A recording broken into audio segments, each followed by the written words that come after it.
Hello everyone. Welcome to Law Simple, Pure and to the Core. Dr. Vaishali here.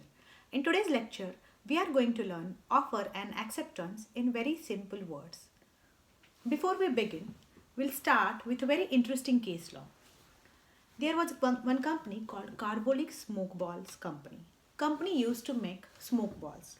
Like simple smoke balls, you have to put them in a machine and inhale them. Company provided that whoever uses our smoke balls for 3 times in a day for 2 weeks as per the instructions provided by company will not get influenza or bronchitis or common cold and cough. If a person gets these diseases after using our smoke balls, will give £100 as compensation. There was one Mrs. Carlyle. She bought the smoke balls and she used them 3 times a day for 2 weeks as per the instructions provided by company. After using the product, she caught with an influenza. So she went to a court of law and she asked for the compensation. Court provided that over here company is liable to pay. But Carbolic Smoke Ball Company said that it was just a sale puff type of thing which was provided to attract customers. But court provided that it was not an offer which was meant for world at large. It was meant for those people who are purchasing the product and using it religiously as per the instructions provided. And hence, company is liable to pay Mrs. Carlyle whatever compensation is there as per the company's rules. Offer is defined by Section 2A of Indian Contract Act. It defines offer as when one person signifies to another his willingness to do or abstain from doing something with a view of obtaining assent or consent of that person to such act or abstinence, the person is saying to make an offer. What is acceptance? Again, it is defined by Section 2B of the Indian Contract Act. Remember that usually Section 2 is there for definitions in case of any act. Acceptance is when the person to whom the proposal is made signifies his assent thereto, the proposal is said to be accepted. Example, A is telling B that I want to sell this bag of apples for $20 on Wednesday. And B says that yes, I want to accept this bag of apples for $20 on Wednesday, then this offer is accepted by the other party. There are certain conditions which are essential for a valid offer and for a valid acceptance. So, what are the essentials of a valid offer? Number one, it must be certain, definite, and not vague. For example, A wants to sell his horse to B. He says that I want to sell my horse to you on Wednesday for 10,000 rupees. But he has 3 horses. One is black, one is white, and the third one is black and white. A should mention which horse he intends to sell to B. Otherwise, this offer is called as a vague offer and this is not a valid offer. Second thing, offer must be communicated to the offeree by the offerer. It means if A wants to sell this bag of apples to B, he must either make a phone call to B or write a letter to B or send an email or he can do it by a WhatsApp message, but he should communicate that offer to the other party. Next thing, it may be conditional but may not be against the public policies.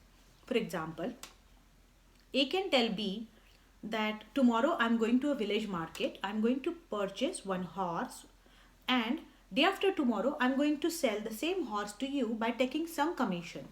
In this case, this offer is condition. If A goes to the village market, then only he can buy a horse. But this conditional type of offer is a valid offer, but it should not be against public policy. So if A promises B that I will go to a market and then I will attack on someone or I will make some chaos there and then you pay me 50,000 rupees, this is not a valid offer because it is against the public policy. Next condition is it must be capable of creating legal relationship. It means a person must be of a age of majority. He should be above 18 years. He should be of sound mind and the other conditions which are provided by Indian Contract Act must be fulfilled. If a child is making a promise to another child, it is not a valid offer. Next thing, it should not contain any undue terms. For example, A is promising B that you pay me $10,000 and I will give you a certain part of land on moon. This is not a valid offer because it is undue offer. Or suppose A is telling B that I will put a life in your dead son's body, you pay me $10,000. This is not a valid offer because this contains undue terms. Afterwards, what are the types of offer? Number 1, express offer. A is telling B that I want to sell this bag of apples to you for $20. This is express offer. Number 2, implied offer. Without saying anything, A goes to B's house, he gives him a bag of apple, B accepts and pays A $20. So this is done by without telling a word, because they do this every day type of situation must be there. This is called as an implied offer, which is accepted. Next is general offer to world at large. Suppose A's dog is lost and A makes or gives an ad in newspaper that whoever finds my dog, I will give 10,000 rupees as a prize. This is called an offer which is made to a world at large. Whoever finds the dog, he can take the offer and he can get the money from A. Next is specific offer to person or group. Suppose offer is made to certain amount of people or to a definite person, it is said as a specific offer. Cross offer. Example of cross offer. A writes a letter to B that I want to sell bag of apple to you for $20 on Wednesday. On the same day, without having any idea about this offer, B writes a letter to A that I want to buy a bag of apple from you on Wednesday for $20. Both the offers are exactly same, but they are called cross offers and they cancel each other because both are offers and there is no acceptance to an offer. So they literally cancel each other. They are called as cross offers. Now counter offer. Example.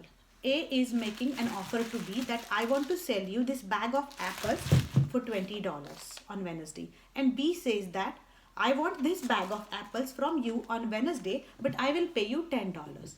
So over here, A's offer is not accepted by B, but B made a counter offer. Okay.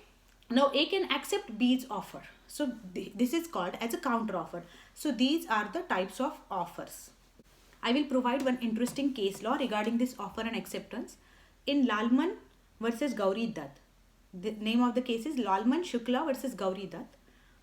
Plaintiff was the servant of the defendant to whom his master had asked to find his missing nephew. So master's nephew was missing and master called a servant and told him to go out and find out the nephew. Meanwhile, master did what? He announced a reward of 501 rupees for anyone who finds his nephew. Servant had no idea about this offer. He went out, he found out the nephew, he came to home with nephew. Then servant went into a court of law that he found out the nephew and that's why he must get that award money.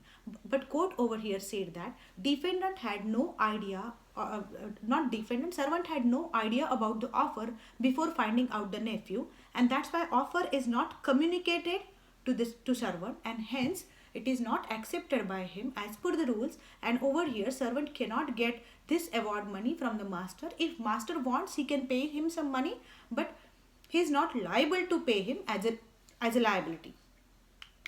As offer has certain conditions, acceptance also comes with certain rules. Number 1, acceptance can only be given by a person to whom the offer is made. So offer is made by A to B, then B and B only must accept the offer. Next, it has to be absolute and unqualified. So if A is telling B that I want to sell you this bag of apples for $20 on Wednesday, B must say that yes, I want to purchase this bag of apple from you for $20 or on Wednesday. If he says that please make it for $10, then this is a conditional offer. This is a conditional acceptance and not a real acceptance. Next thing, it must be communicated. So if A writes a letter to B that I want to sell this bag of apple to you on Wednesday for $20, B must communicate his acceptance to A that yes, I want to purchase this. So that acceptance must be communicated. Offer must be communicated, and similarly acceptance must be communicated. Next thing, it must be in the prescribed mode, like by email or by post. So for example, offerer says that I'm emailing you that I want to sell this bag of apples to you for $20 on Wednesday, and you please WhatsApp me your answer within 2 hours. Then in that case, the other party, offeree, must follow the mode. In old Hindi movies, there were scenes like, I'm coming in a black car. The person whoever brings the bag of money, he should wear a black coat and he should put a red rose on a black coat. That type of conditions. It's a part of joke, but it must be fulfilled in a mode prescribed by the offerer. Next thing, implied acceptance. Acceptance can be done without saying anything. For example, a person every day goes to a shop of panwala. He purchases a certain type of pan. So that person goes to panwala. Panwala knows what he wants. He just gives that pan to the other party. Other party takes the pan, eats it, and pays him money. So without saying anything, that offer of panwala is accepted by other party, and the other party paid that panwala. So this is called as a implied acceptance. So acceptance can be done without talking anything or without writing about it. Next thing, there is a time limit for acceptance. For example, A says to B that I want to sell my horse to you for 50,000 rupees. Please come and get the horse. B goes to A's house after 5 years. So this is not in a reasonable time. He should go to A's house within like 1 week or within some reasonable time. It should not be after a very long amount of time. So acceptance must be accepted within a reasonable time. So these are very simple rules relating to offer and acceptance. So if there is a question in your question paper, write everything and please provide these two cases: Carlyle versus Carbolic Smoke Balls Company and Lalman Shukla versus Gauri Dutt. In next lecture, I'm going to explain a very important question like how acceptance to an offer is like a lighted matchstick to a train of gunpowder, or rules relating to communication of offer and acceptance and revocation of offer and acceptance. So stay tuned till my next lecture. Goodbye and good luck.